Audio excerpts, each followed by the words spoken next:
So we're having a look today at this conifer tree right here, and one of the things that you can notice even from a distance here is it has what's called a fluted butt.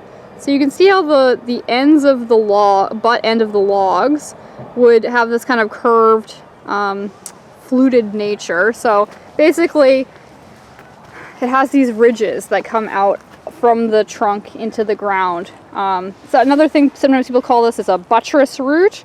So it's an extra strong kind of attachment into the ground. And so that's very distinctive of this plant, the western red cedar, Thuja plicata. Red cedar from its red colored bark, which we can see quite distinctly here. It's a thinner bark than some of our other common species like the Douglas fir.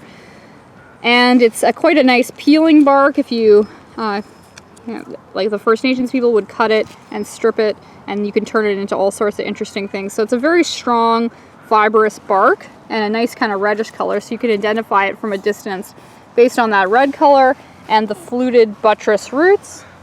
You can also look at the foliage. The foliage is what's called scale-like.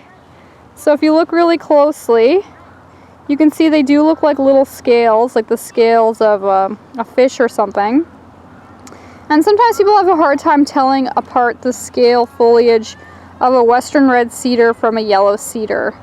There's a few ways you can tell them apart.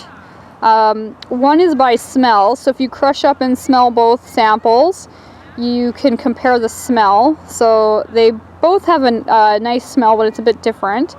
The other thing you can do is pet them backwards. So if you pet this one backwards, it doesn't feel as prickly as the yellow cedar. The yellow cedar is more prickly feeling.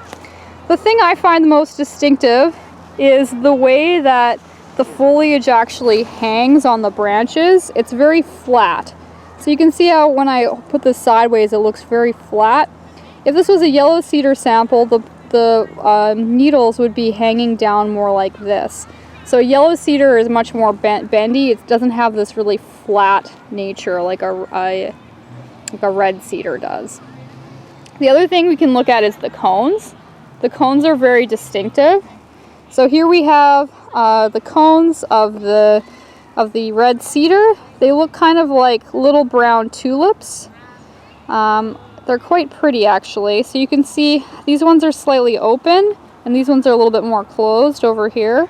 They're quite small, different again from the yellow cedar. The yellow cedar, they look like little kind of round balls versus these brown sort of tulip shapes. Another thing to notice about, or how to tell them apart, yellow and red, is just where are you? So yellow cedar is usually much higher in elevation, red cedar lower down. So sometimes the habitat of where you are can be helpful. The red cedar also has kind of what's called a J-shaped branch. So you can see how the branches come out from the tree and sort of swoop in sort of a J shape. And they have a much wider crown than the yellow cedar, which is quite narrow as an adaptation to deal with snow. So those are some differences between western red cedar and the yellow cedar.